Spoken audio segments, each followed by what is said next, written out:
it's Mike coming at you with another Planet Zoo Console Edition video. Welcome back to Eden Garden Zoological Park. In the last episode, we made a start on the capybara and the tapir enclosure, and the last episode was a live stream. We did have some technical issues in there, so it ended up being two separate episodes because I got disconnected halfway through. It is what it is. I want to say a huge thank you to absolutely everybody who came along to that live stream. I just couldn't keep up with the chat. You were all way too chatty for me. I just couldn't keep up with it. So I had to re-watch it back and then read it all. So thank you ever so much to everybody that took part. And with regards to Eden Gardens, the end is in sight. I really think now that if I just put my mind to it and nail down and just get on with it, stop getting distracted by other things such as Baldur's Gate, I should be able to get this zoo finished now, and we should be able to keep up these regular uploads every single week until the series is finished, and then we can start thinking about moving on to other projects. So what we're going to do today is we're going to finish off this tapir and capybara enclosure. So let's hop into the zoo, shall we? Right, so here we are back in the zoo once again, and before we start building in today's episode and getting this enclosure finished, I thought we'd just have a very quick recap of what we did last week in the live stream for anyone that may not have had time to catch up. I know that the live stream videos is a lot bigger commitment catching up with them, as it was almost 2 hours long, a lot longer than these short bite-sized videos where we get a lot more done. So in between episodes, I have done a little bit more work. I've added way more rocks around the water's edge in the new enclosure because we don't need an entire video of me placing rocks down only. Instead, we're going to have an entire video of me placing foliage down. That's way better, trust me. But I've done a lot more work in the playground area over here. I've changed all of the flooring up. I've made it a bit of a sand floor now. I've put a lot more foliage down. Just some smaller details. I still think there's a little bit more work I want to do in this, so I might try and get that done today. I want to maybe try and get a rope climbing frame or something like that in here. It just needs something more. It's not quite right for my liking, but I love these space hoppers. They were so simple to make, and I think it's one of my favourite things, especially the beaver one, because of course, why not? But yeah, we'll hop back over to that later on, and let's start heading over towards the enclosure. We'll have a quick look at the animals as we come past. All their welfare should be fine, so we don't really need to do a welfare check as such. Let's have a look at the zebras. I am really pleased that I added zebras in here. Just give it a little bit more life inside this enclosure. And look at the state of you. You are absolutely filthy. I think that zebra should have jumped in the water to try and get clean. It was like completely brown with dust. Anyway, let's go and have a look at the sun bears and the binturongs. Have we got any sun bears on this side of the enclosure this time? It doesn't look like. I can't see any. I can see one just over here. Is there anything in the hard shelter? No, there's nothing underneath there. So we've got one of the sun bears there. And whereabouts is everything else? Where are they? Oh, they're all down here. Oh, they must have all just been fed because everything seems to be gathering around here. But they're all doing absolutely fine. So we'll hop out of there and let's start working our way back around the park again. We'll have a look at the platypus because the poor platypus, we completely ignore them. We barely ever look at them. I think since I actually put them in that episode, I don't think I've really even looked at them. I know I did a welfare check in one of the episodes, and I did a welfare check on all of the animals except for the platypus. I just completely skipped over them. They get no love whatsoever, but they're fine. There's a baby in there somewhere. I'm going to have to try and find that at some point because I haven't seen the baby platypus yet. And we'll come back around here. The otters will be doing fine. We don't need to have a look at them. And the wolves should be fine also, so we won't look at them either. We've got a lot to do. We haven't got time to be looking at all of the animals today. And we'll head over towards the gift shop. So again, for anybody that may not have caught up with the live stream, we have now finished this gift shop. We've got the security beep, beep, beep, beep, beep things just inside the door there. We've got a lot of foliage just coming over the roof. The gift shops are so bugged out at the moment, and I know this is an issue on both PC and console. If I'm being honest, I actually thought the Frontier would have tried to fix the problem with the modular gift shops on the PC before porting it to the console, instead of just porting a broken system over. It doesn't really make sense, to be honest. So hopefully we do get a fix for that, but given the fact that it's been out on PC for ages and it's still not fixed, I'm not holding my breath, but we'll see. I'll keep on at them. I'll keep emailing them daily. I'll send them a daily email. Hello, can you fix it now today, please? Maybe that'll help. Either that or they'll block me, one of the two. But anyway, we come over here and we've got all of these rocks now coming around. It took absolutely ages to get all of this done. We've got all of the small faux rocks coming down the water's edge.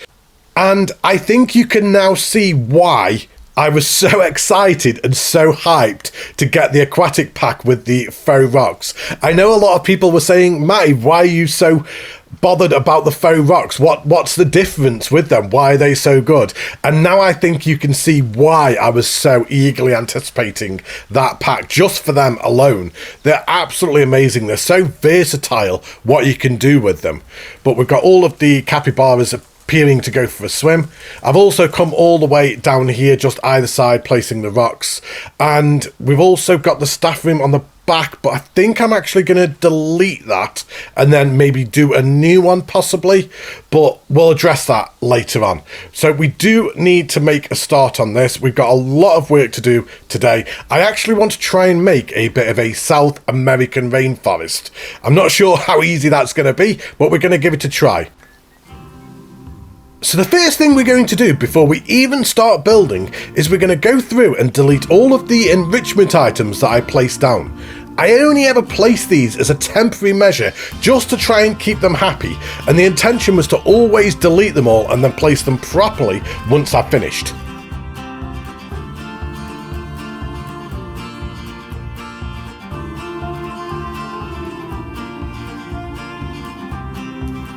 Just for now, I'm also going to delete this one side of the barrier over here. I'm also going to delete all of these staff facilities that are currently over here, and we're going to rebuild a new hard shelter with the staff facilities attached to it.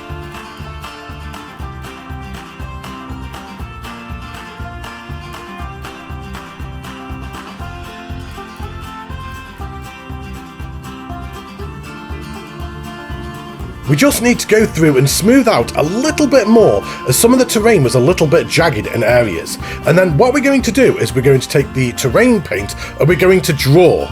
You may be wondering, what am I doing? Why are you drawing? What are you drawing? Trust me, I've got a plan. Leave me to it. I know what I'm doing. I think.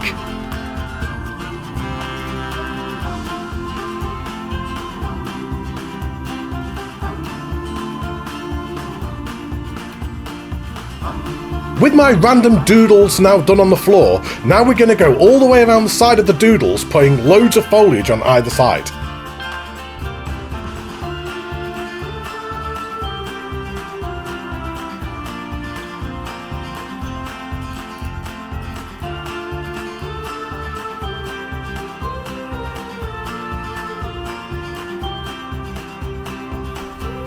Even when placing all of these trees down, it still doesn't look right. You can really tell where all of the green and the path is that I've placed down, and this is very much one of them situations where you just need to persevere with an idea. If you have an idea in mind and when you're building it, it doesn't really look right, just try and see that idea through, because sometimes it will look terrible at the start. Very much like now, it doesn't look right at all. We're going to need to add a lot more trees and a lot more foliage.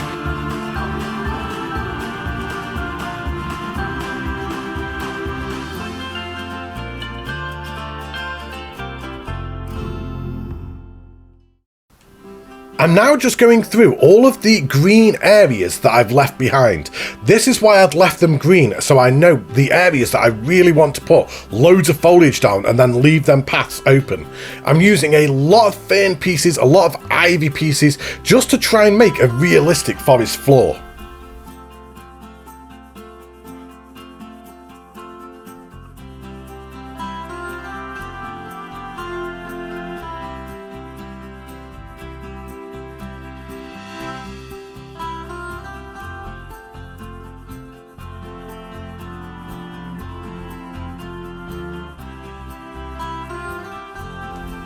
Because we've got all of the rocks at the front, it wouldn't really make sense if there was no rocks inside the actual enclosure itself.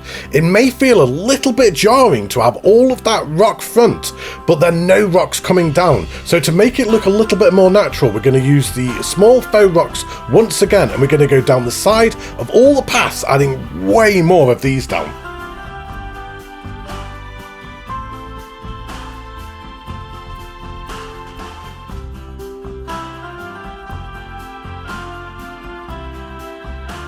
Now swapping to some of the bigger faux rocks, we're also going to place some of these coming through the enclosure also.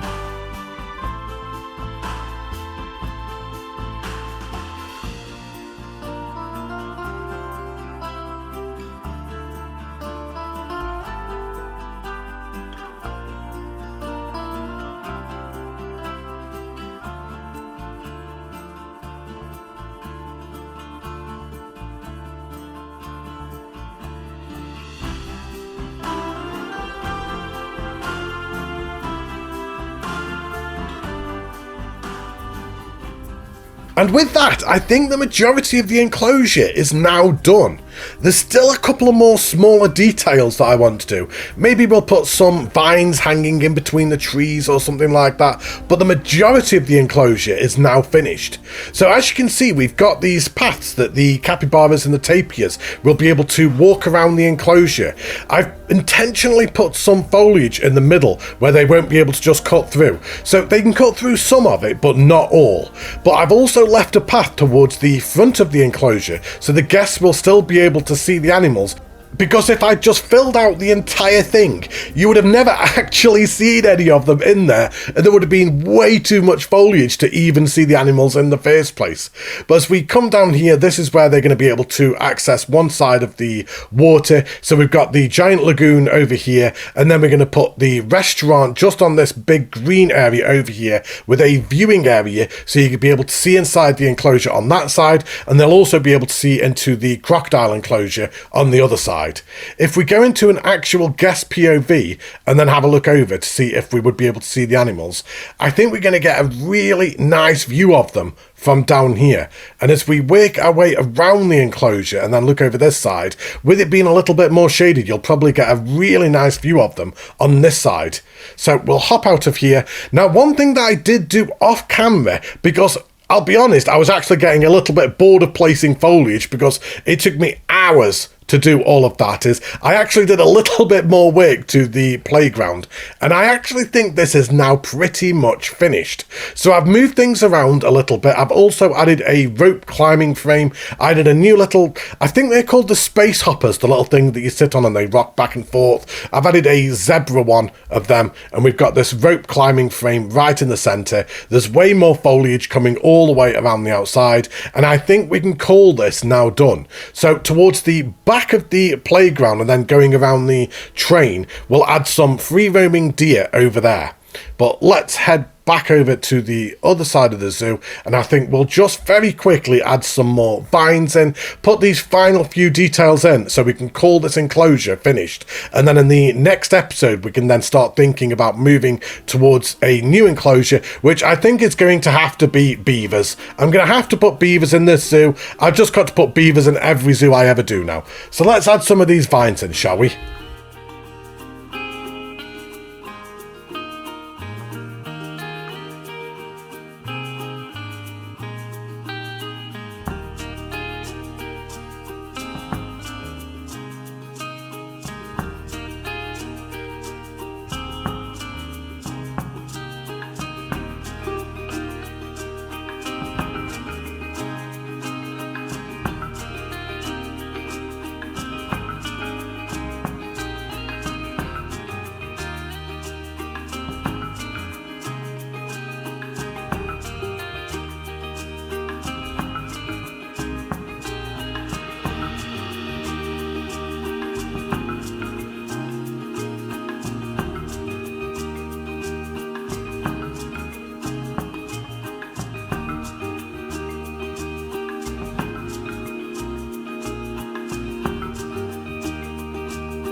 with the enclosure now finished, now we can start putting the animals back inside. So let's grab the 4 tapirs and come down to the capybaras, grab all 4 of them and send to zoo. Pop them back in the enclosure, and whilst we wait for them to come, let's have a look at some of these notifications. So the habitat's got no keepers assigned to it, so I think I need to reassign this to a work zone once again. It was actually assigned to one before, but because I deleted some of the barrier, it must have removed it. Yes, it has.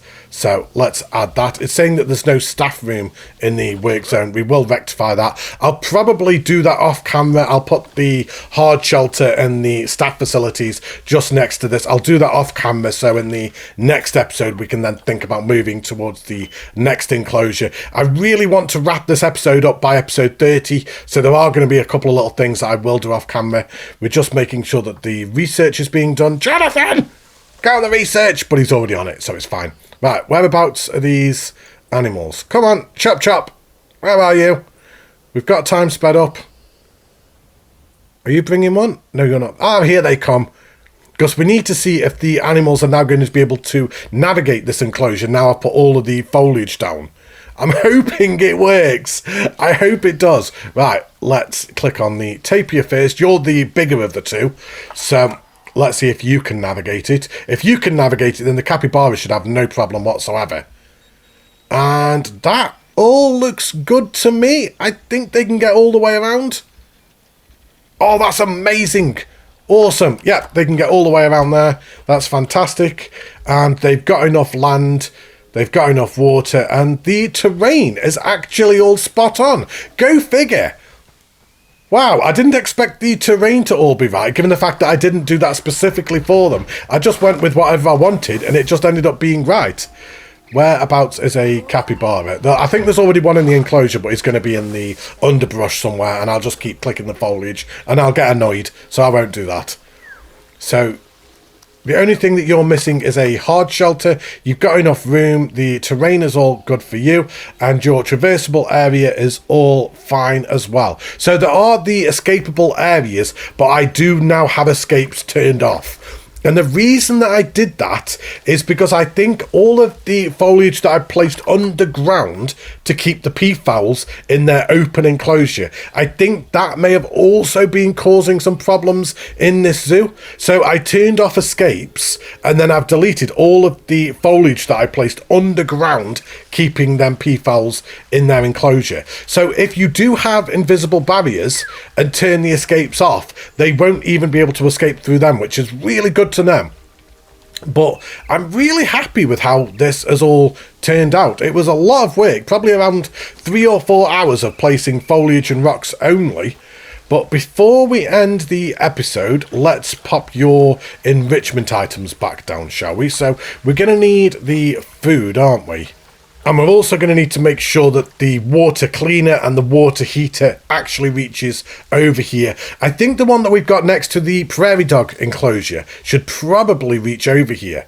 I think we'll put the food over this side. Ah, no, because it messes all the terrain up, doesn't it? I would have liked to have had the keeper walk all the way over here, and that was a guaranteed viewing area for the guests to be able to see them eating, but it just messes the terrain up too much. So, no, we won't do that. I think through the middle of the enclosure, it's just going to mess up the terrain too much. So we'll just pop it over towards the entrance of the enclosure, I think. Can we put it next to that tree? No, it won't work there. Oh, this is really tricky to get down, isn't it? I think I might just have to bite the bullet and just pop it there for now. And let's start putting some of your enrichment items down. So the enrichment for the tapirs are different from the capybaras. So we're going to need to make sure that we go through both of them and place all of their things down. We'll place one of these little fruit spike trees over there. I'm just really mindful of everything that I'm placing down messing up the terrain, but that doesn't look too bad. That's okay. We'll put one of the boxes over here. Thankfully, this is one that doesn't mess the terrain up, so we'll drop the disc below the floor, and we'll just pop that there. So we need a lot more, don't we? We're only on 50 of 140 and 5 of 20 for the food. So if we put one of these large barrel feeders down, we'll change that to green so it blends into the surrounding area. And I think we'll put this on the main path. It's probably going to end up rolling into the water, isn't it? Right, there is the food enrichment done. So you just need a little bit more toy enrichment. I think if we just place a ball down, or we could also place this plant screen down. Again, this is one that does affect the terrain. If we try and maybe put it towards the back over here, and hopefully it won't affect the terrain too much. We'll drop it down so it's on the ground. Oh my days, what is going on? Right, okay, no, that won't work. What was going on there? It was like glitching all over the place. Can we pop it there? Yeah, I think that'll work, and it's not affected the terrain, thankfully. So they're all done, they're all happy. So let's have a look at the capybaras. I thought that was one there, but that was one of the tapirs swimming. Whereabouts are they? It's going to be really difficult to find the animals in this enclosure. Ah, there's one. He's sticking to the path. Right, let's have a look what you need, shall we? So your toy enrichment's already on 150, which is fantastic, but you've got a requirement of 240 on the toy enrichment. So if we put one of these melon feeders just down here. I don't want to put it next to the fruit spike, actually. Shall we put it down towards on the main path? Oh, we've got this little tiny bit here. I quite like the idea of putting it here. I do think it's going to affect the terrain, but with this area, I think it will be relatively easy to just smooth this back out again. Yeah, it has messed it up a little bit, hasn't it? So if we grab our smoothing tool, so it's only on 10% intensity and a 4-meter area, but that's absolutely fine. I think that's more than enough. Just a little bit of smoothing, and that looks all right. Yep, that'll do. And after going around just placing a couple more enrichment items down, I think once we've placed this ice ball down, that should be enough. There we go, 250 of 241. It's rolled off. Whereabouts is that going? It's probably just going to get lodged in the undergrowth somewhere, isn't it? But there we go. Their enrichment is now all done. They're all completely happy. We'll swap that to Explorer mode, and let's have a look from a guest's POV and see if we can see some of the animals. Hopefully we're going to be able to see some of them now. Otherwise, this entire thing has been for nothing. And that's not a good start. I can't see any of them from here. Come on, there must be some somewhere. You might have dinosaurs on your dinosaur tour, right? Hello? There you go, there's a tapir in the water. What more do you want? You can see one swimming. Is there anything using that path that I made? There you go, there's a tapir walking along the path, look. So you can see the animals. It's absolutely fine. It'll be okay. But there we go, there is today's enclosure all done. You're going to have to let me know down below what you guys all think of this. Have I left enough room to see the actual animals? I'm not so sure, but I like the enclosure, so it's going to have to do, I'm afraid. So I'm going to be back next week with more Planet Coaster and Planet Zoo spotlights. Eden Gardens will be back again next Friday as we start pushing towards the end of this zoo. I will see you all then. Until then, take care, stay safe, look after yourselves, and see you all very soon. Bye everybody!